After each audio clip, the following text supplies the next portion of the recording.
Hello, welcome back to the Villa View. It's time for a match preview for Villa's trip to Hull, 5:30 Saturday.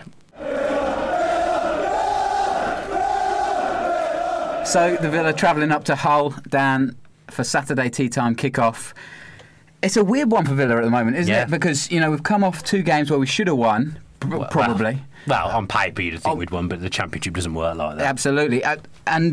And now Hull City, 18th at the moment in the Championship. Another game that you'd look to Villa sitting fourth and go, we need to pick up 3 points here.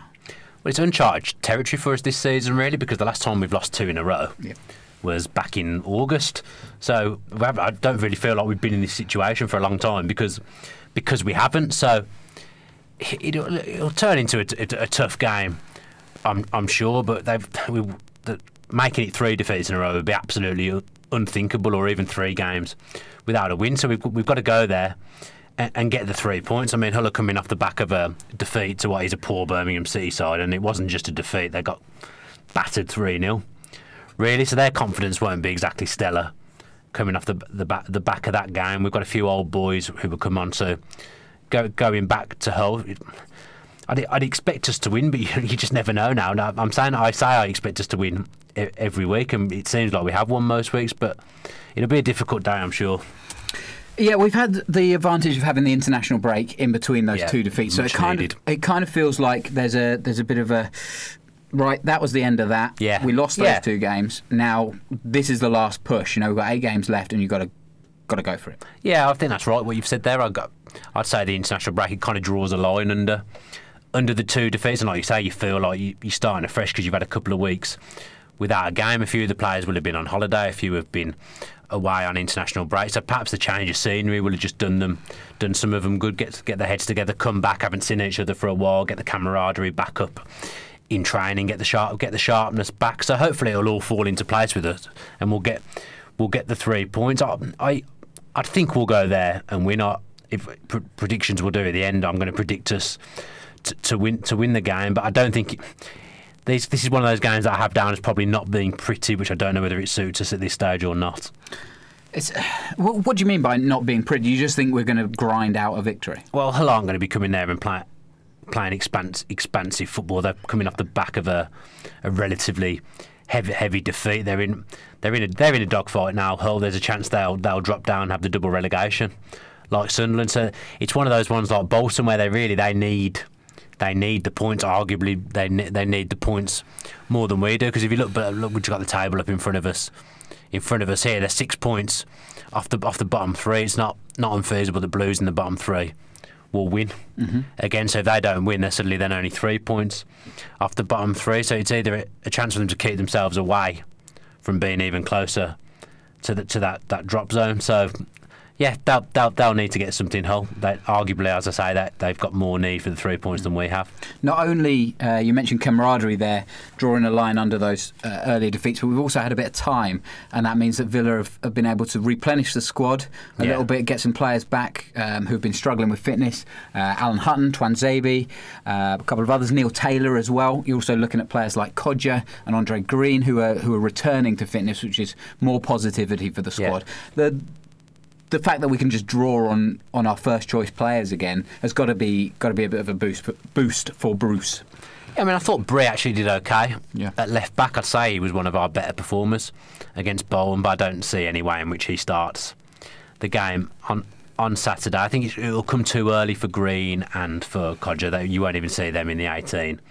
I wouldn't have thought. They haven't had enough match practice, although there has obviously been that game behind closed doors. I'd expect Hutton to come back in at left back. I think he was the first one to return to training, so I think you'll see him in at left back, and potentially you'll see Hogan in for Grabban. And as I said in the podcast, I think it just gives us a chance to go back to that team that was performing so well over January and February. It was the same team every week, and we were picking up wins every week. So I think it's perhaps an opportunity to go back to that 11 and try and hit the ground running again. Hull have only beaten Villa once in the last 13 games. Actually, Steve Bruce was in charge. Yeah, I remember the game. Yeah, Lambert's last game, wasn't it? Yeah, I think it was. Yeah, you're right. Yeah. How much stock do you put in kind of stats like that? Do you think every game is its own game? Yeah, I don't read anything into that, because it's different players and it's different managers. Like you say, our manager was managing them the last time they beat us. So I don't really think it counts for anything. I remember going back to the first day of the season, which feels like forever ago. Now Hull looked semi-decent. That day I thought they had a couple of players that caused us problems. They've got Grzyński, I think he's Polish, the Polish winger. I like the look of him. I liked the look of him in the Premier League last season. I thought he looked good, so he can be a tricky player on his day. But for me, they've got players that you can exploit, and I think that's another reason for Hogan to come in. If they've got Michael Dawson playing at centre back, who is very, very slow. Yeah. He's always been slow, and now he's coming to the end of his career. If you can get someone like Hogan coming up against him, you can get Grealish running at him and perhaps try and isolate him. You're going to cause him problems. So I think it's a day for the Villa players with a bit more guile, in my opinion. We've got a few Hull old boys returning to their former stomping ground. You've got Snodgrass, El Mohammadi and Chester. How do you think their reception is going to be? Do you think they'll be well received? I'd have thought so. I don't think any of them particularly left under a cloud. I mean, Chester left when they got relegated. They got good money for him at the time when he went for West Brom. The guy scored in an FA Cup final. El Mohammadi got promoted. El Mohammadi played there for a long time. I don't think they have any ill towards him. And Snodgrass, I think they needed to sell him last season because they needed to raise some money. So the three players that all did well for Hull. So I don't see a way in which they get a bad reception. It's Bruce, I suppose, because he left them at a time when they really needed him.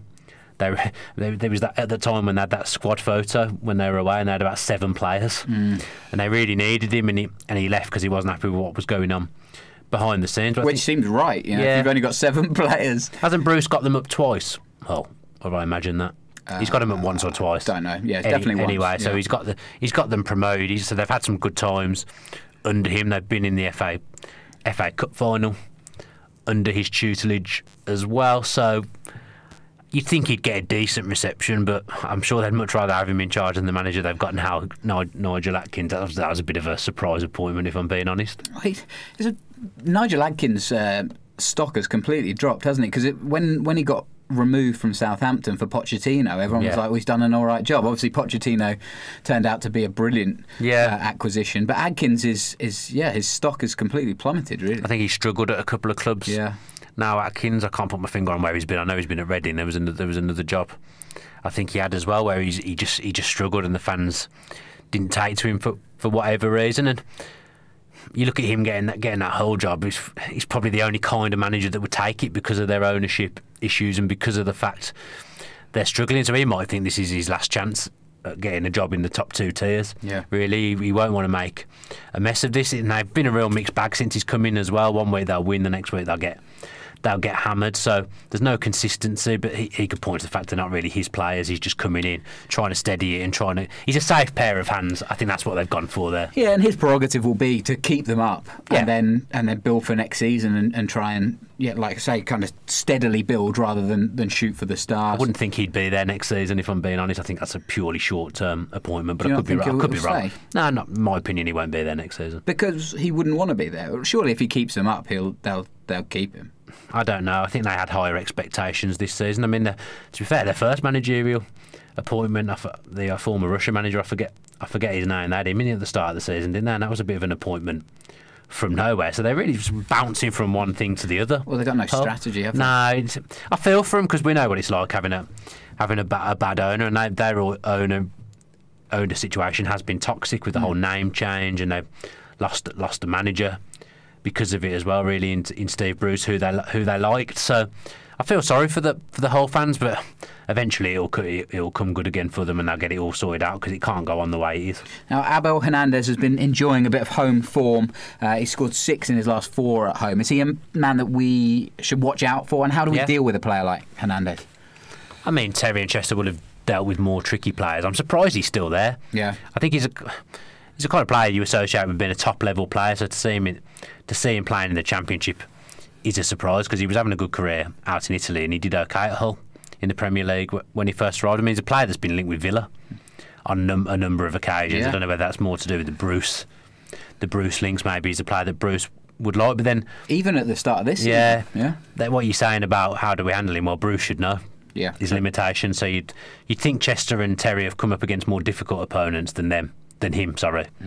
This season, so he can be handled, but We haven't defended well the last couple of games. QPR, we were all over the place, and Bolton, that set piece goal is not what I've come to expect from Villa defensively. So we've got to get back to doing what we were doing when we were doing well, where we weren't conceding many goals. I'd say I don't think Chester's dropped his level, but I'd say the other defenders have perhaps dropped the level a little bit. I mean, Terry's he's getting old, so he has played a lot of games since he came back from injury. I'm not putting the blame on John Terry at all here, but standards need to be raised at the back again because we've let in some sloppy goals recently. Yeah, no, it's true. Right, you alluded to it earlier, Dan.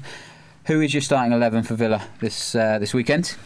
My starting 11 would be have Hogan up front, but I think Bruce will stick with Graben. So I think Steve Bruce will go with Johnston, El Mohammadi, Chester, Terry and Hutton defensively.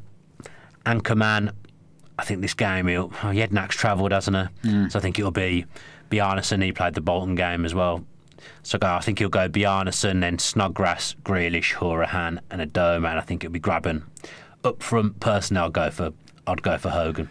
I would go for Graben up front, and I agree entirely actually with your team, which is a little bit of a surprise. Yeah. But I think it's a good game for Bjarnason because I think, like you say, Hull are going to sit back maybe a little bit deeper, and I like it when Bjarnason's got that bit more time. He's not under as much pressure and he doesn't have to do quite as much defensive work. Yeah. So I think we might see. Well, hopefully we'll see a good display from Bjarnason and be able to kind of carry the ball and be a creative outlet.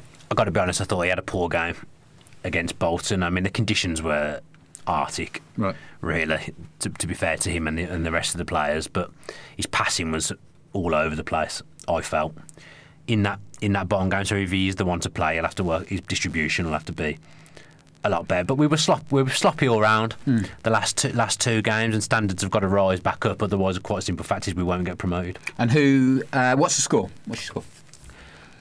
I'm going to go for 2-0 to Villa. We get the clean sheet back. We've got the old band back together with the back four with Hutton return. I'm going to go for 2-0, and I'll go for Snodgrass against his old team, first goal.